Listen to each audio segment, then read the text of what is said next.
Hello and welcome from Mulheim an der Ruhr in Germany, near Dusseldorf. This is Ahorn and this is the 690 plus motorhome. And today, doing something unusual for a change, I'm going to walk around to the back first. Not because there's anything special to see around the back, but because I thought of doing something different, so it makes it a bit more exciting. So we've got a nice big white back there, and it says there Ahorn Camp. Ahorn means maple in German, and it doesn't actually come from Canada, as might be the idea. Actually, I thought it was from Canada when I first saw it. I mean, or it was somebody who was sort of enamored of Canada. In fact, it's a place in Germany. So anyway, you can see the van's going to have a big garage. It's going to have a toilet, which I suppose you'd expect. It's got something from Truma, so that's probably a boiler.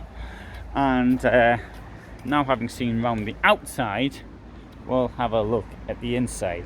It's on a Renault 2.3 litre engine, and this thing here will cost around 50,000 thereabout. It depends on the options you've got. You know, it starts at around 42, and but there's all sorts of options which come with it. For example, you might think that you want more horsepower, or you want a big engine upgrade, so that's going to cost you money, and all sorts of other things. Indeed, you can get the Renault pack, which comes with it for around €2,000, and that will include things like you get electric mirrors, electric windows, you get a better Bluetooth radio, hill start, traction assist, or was it the way? It's not hill assist and traction, whatever. Traction. Anyway, you get all of that as well. As you can see, I'm sort of a bit tired now at the end of the day.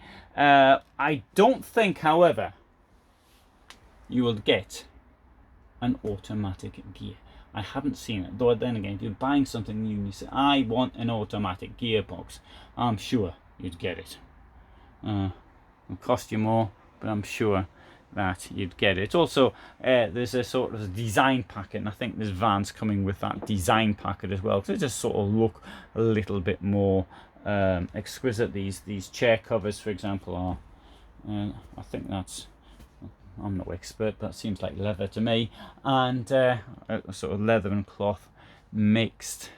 Also, if you think you're going to have to, you don't want to sleep with the person you're sleeping with, or indeed if you want to take some guests, you can get an optional bed in the roof, and that thing's going to cost you €1,200 approximately, off the top of my head.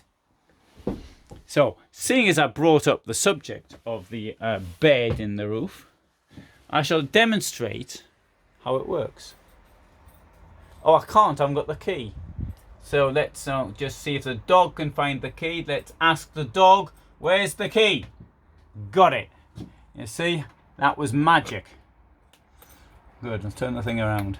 There you go, that's on now. Press the button.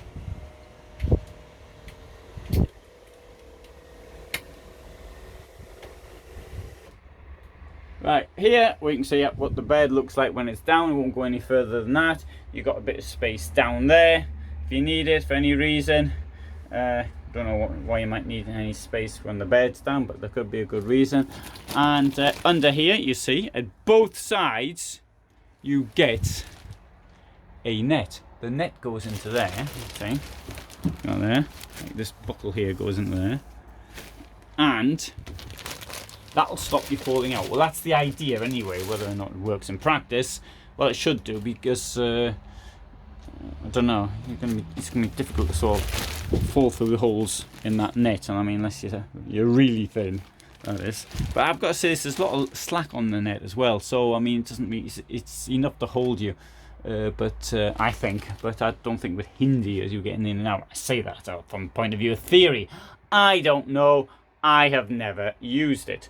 Let's come under here as well. Let's see what it's like from the other side. And seeing as I'm at the other side, I'll note this, that there's a flat floor as well, just before I forget that point.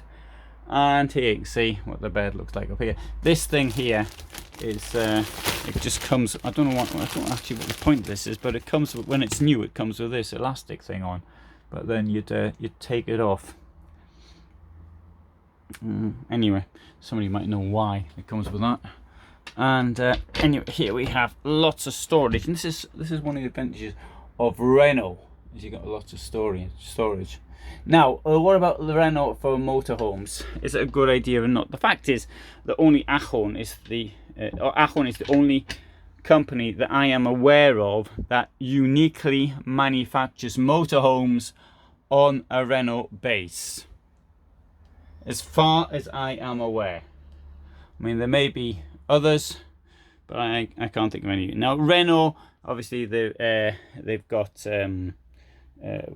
mechanics, and they've got service points all over the place, particularly in France, but even other countries as well. So that I don't think that's really a problem. I mean, no more problem is, like, for example, with Mercedes or Fiat or Porsche or whoever else you might actually have as your base. So that is usually not the problem.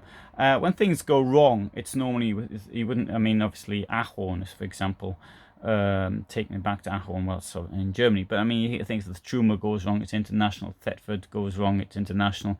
So you know, toilet, or the fridge, or the boiler, in this case. So these things can be sort of fixed anywhere. And one thing you've got to bear in mind, whatever motorhome you get, even you get the most expensive, well, particularly if you get the most expensive, there's plenty of stuff there to go wrong. Something will go wrong.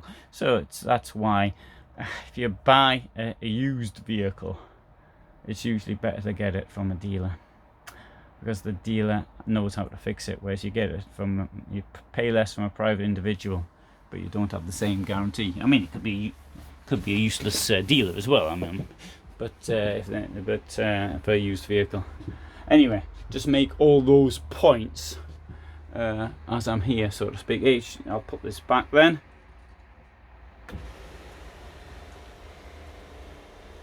You're not supposed to leave it, for example, at that height. You can say, oh, I can still continue drinking down here, and there's plenty of space up there to sleep. But no, it really should be at either the top for storage, and whilst the vehicle's in motion, and at the bottom, the lowest point for sleeping in.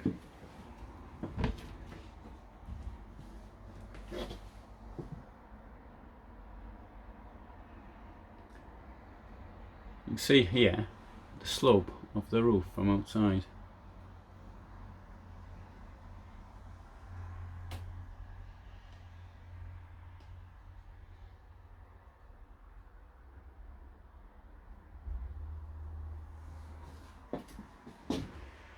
Right, the kitchen has 3 burners and a large sink. Thetford 3-way fridge, and in the back here you have a sort of German layout, actually, because this is a sort of a private layout, so to speak. Right, I'll close the door behind me, and once you're in here, it's like the bed to the end.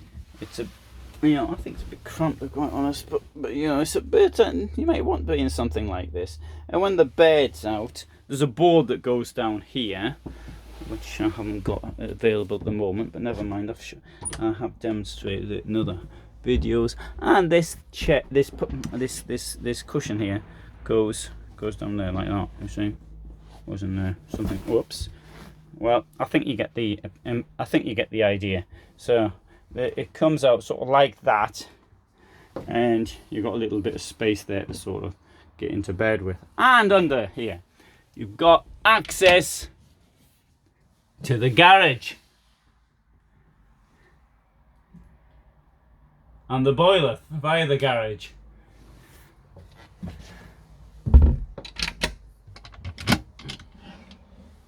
Oh, and there's the board, you see, so there's a board to make a bed with.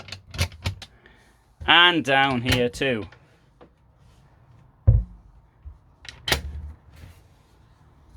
And there's your gas. You can turn your gas on down there. Right, good. So there's an overview of this van, which I trust you found of interest. Yeah, I'll get the keys back because I'm gonna have to hand them in. They're not mine. I think the point of having keys is to stop the kids getting them and messing around with them. I can't see any other useful function for them. Great, so thanks very much for watching. Hope you found that interesting, and all the best from Germany. Yeah, get a good shot of this as I go out. Oh, I'm finding this difficult. There you go, that looks alright, doesn't it? I think that's okay. Yeah, well, it's going to have to be that because it's very, very bright.